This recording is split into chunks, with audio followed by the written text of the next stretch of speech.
සුබ දවසක් වේවා ආදරණීය ඔයාලා හැමෝටම. ඇන්තූරියම් වගාකරුවෝ විදිහට වගාව කරගෙන යනකොට අපිට අපි ළඟ නැති ඇන්තූරියම් වර්ග ගෙන්න ගන්න සිද්ධ වෙනවා. එක්කෝ පැල තවානකට ගිහිල්ලා තෝරගන්න, එහෙම නැත්නම් ඔන්ලයින් මාර්ගෙන් කුරියර් කරලා අපිට පැල ගෙන්න ගන්න සිද්ධ වෙනවා. පහුගිය ස්වභාවික ආපදාව වෙන්න කලින් මම ඒ විදිහට පැල වගේකට ඕඩර් එකක් දීලා තිබුණා.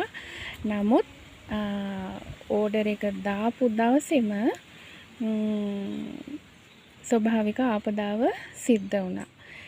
ඉතින් ඒ ස්වභාවික ආපදාවත් එක්ක මම ඕඩර් කරපු ටිකක් මිල අධික වර්ග කීපයකුත් එතන තිබුණා. ඉතින් මගේ අතට පැල ටිකපත් වෙනකොට දවස් 8ක් 9ක් විතර ගිහිල්ලා. මොකද අපේ පාරවල් නාය ගිහිල්ලා මෙහෙට ප්‍රවාහන පහසුකම් සම්පූර්ණයෙන්ම නැති වෙලා ගියා. අපි මෙහෙ ඉඳන් කිලෝමීටර් ගාණක්ම පයින් ගියා කුරියර් එකට. ඒ උනාට එදා කුරියර් එක වහලා තිබුණා. ඉතින් ඒක නිසා නැවතත් ආපහු පයින් යන්න බැරි කමට කමක් නැහැ ඕන දෙයක් වෙද්දෙන් කියලා පැල ටික ආපහු පාරවල් හදලා පැල ටික එනකම්ම ඉවසීමෙන් බලාගෙන හිටියා. ඔයාලට හිතා ගන්න පුළුවන්ද පැලවලට මොකද වුනේ කියලා? දැන් ගොඩ දෙනෙක් අද පැල ටික දාලා හෙට ලැබුණ නැත්තම් ගොඩක් කලබල වෙනවා. අනිද්දා පැල ටික ලැබුණ නැත්තම් ඒත් ගොඩක් කලබල වෙනවා. මොනවා හරි පැලවලට වෙයිද කියලා. ඉතින් ඇන්තූරියම් කියලා කියන්නේ ඊ තරම් ලේසියෙන් ජීවිතේ අත්හරින්න කැමති කෙනෙක් නන් නෙවෙයි. ඒක මම මේ වීඩියෝ එකේ ඉස්සරහට පෙන්නන්නම්. තව දෙයක් තමයි අපි පැලයක් කුරියර් කරලා ගන්නකොට පැලේ තත්ත්වය අනුව අපි එක මීඩියා වලට මාරු වෙන්න ඕනි කියන අදහසේ මම ඉන්නවා. මම දන්නේ ඔයාලගේ මතය කොහොමද කියලා. පැලයට අවශ්‍ය වෙන එක් මීඩියා තියෙනවා. දැන් කෙනෙක් අනුපාත හදලා මීඩියා කරනවා නම් එයා ඒ දේම කරන්න බලාගෙන ඉන්නවා. එහෙම නැතුව වෙනස් මීඩියා වල පැල හදලා බලන්න. එතකොට පැලේ තත්ත්ව තියෙනවානේ. දැන් කට් කරලා වෙන්න පුළුවන්, බොටම් වෙන්න පුළුවන්, කුරියර් කරලා වෙන්න පුළුවන්. ඉතින් වගාවක් කරගෙන යනකොට පැලේ ස්වභාවය අනුව එක් අවස්ථාවන් අනුව අපිට එක් මීඩියා වලට මාරු වෙන්න වෙනවා. එහෙම මාරු වෙලා ඒ පැලයට අවශ්‍ය සාධකය හොඳින්ම ලබා දෙනකොට එයා ඉක්මනින්ම වර්ධනය වෙනවා. මේ බලන්නකෝ ඔයාලට මේ දැන් පේන්නේ ඒ විදිහට මම කුරියර් කරලා ගත්ත පැල කීපයක්. මෙතන ටෙක්ලා එකක් තියෙනවා. මේ බලන්න කොළ ඩැමේජ් වෙලා තියෙන්නේ ගොඩ දවසක් පෙට්ටියේ තිබුණ නිසා. මෙතන ලිවියම් ඔරෙන්ජ් එකක් තියෙනවා. කැනඩා බ්‍රවුන් එකක් මේ තියෙන්නේ. ඉතින් මේ කැනඩා බ්‍රවුන් එකේ යටම කොළ තුනම මේ විදිහට කහ වෙලා තියෙනවා. ඒ වුණාට ඔයාලට බලන්න පුළුවන් එයාලගේ මුල් දාගෙන එන විදිහ. මේ තියෙන්නේ හරි ලොකුවට. බලන්න ලොකුවට කිරි මුල් හැදිලා තියෙනවා. මේ තියෙන්නේ මේ ටෙක්ලා එකේ මුල් දාලා තියෙන විදිහ.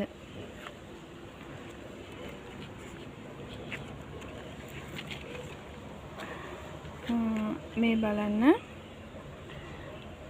මේ පැලේ හැදීගෙන එන විදිහ. ඔයාලට මේ පේනවා මෙතන මේ කපලා තියෙනවා මුල්. එහෙම කපලා තමයි මේ පැල මම ආපහු පොට් කරලා තියෙන්නේ. ඊට පස්සේ ආපු මුල් තමයි මෙන්න මේ විදිහට තියෙන්නේ. බලන්න ඒ ඇවිල්ලා තියෙන මුල් වල ස්වභාවය කොහොමද කියලා.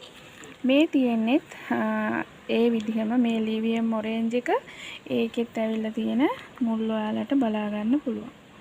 මේ බලන්න හරියම සරුවට නිරෝගීව මුල් හැදිලා තියෙනවා.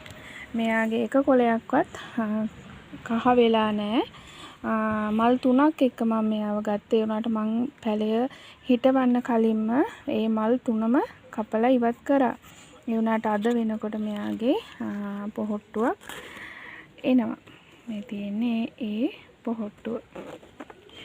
දැන් මම මේකෙන් කියන්න උත්සාහ කරන්නේ දවස් 8කට 9කට පස්සේ ඔයාලට පැල ටිකක් හම්බුනොත් කුරියර් එකේ හිර වෙලා ඔයා මොන විදිහ මීඩියා එකක්ද පාවිච්චි කරන්නේ?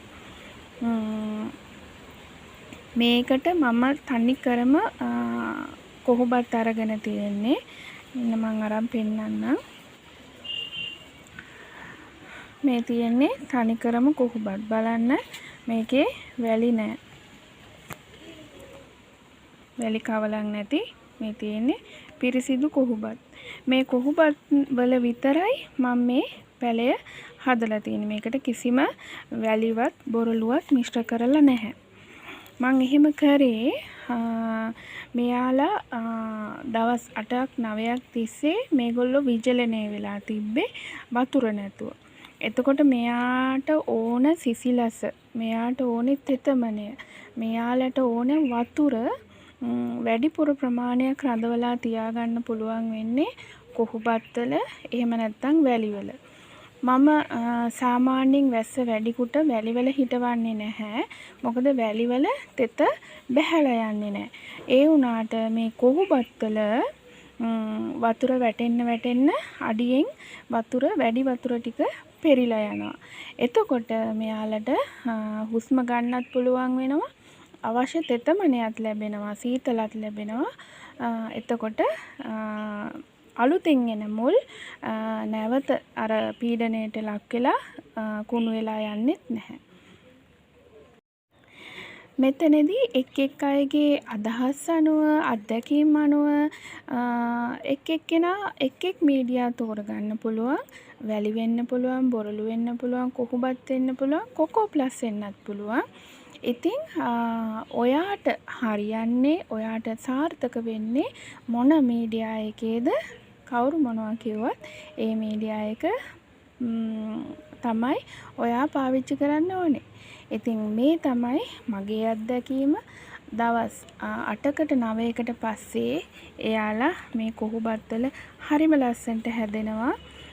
ඒ වගේම තමයි මේ වෙනකොට සති 3ක් තමයි ගිහිල්ලා තියෙන්නේ අපේ මේ ස්වභාවික ව්‍යසනයේ.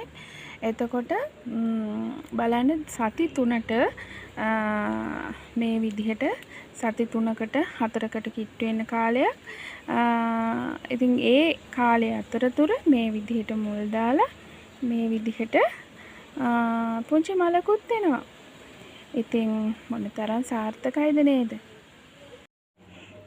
ඔයාලගේ වගාවේ වුණත් එකම තැන තියෙන පැලයක් ඒ විදිහටම නොතියා පොට් එක මාරු කරන්න, මීඩියා මාරු කරන්න. එතකොට එයා නිරෝගීව හැදෙනවා.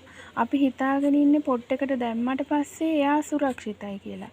එහෙම නැහැ. මාස 6කට සැරයක් වගේ එයාට අවශ්‍ය සාධක අලුතින් දෙන්න. එතකොට තමයි එයා නිරෝගීව හැදෙන්නේ. වගාවක් කරගෙන යනවා නම් ඒක අනිවාර්යයෙන්ම සිද්ධ වෙන්න ඕනේ දෙයක්. එතකොට තමයි අපිට නැවත පැල බෝ කරගන්න තත්ත්වයට එයා පරිණත වෙලා එන්නේ. ඉතින් දවසකින් දෙකකින් ඔයා ළඟට එන පැලයක් වුණත් එකපාර හිටවනවට වඩා පුංචි විවේකයක් දීලා ටිකක් හුලං වැදෙන්න දීලා විවේකීව එයාව හිටවන්න. ඒ වගේම තමයි සමහර අය ගස් එවනවා කියලා টොප් කට් එවනවා.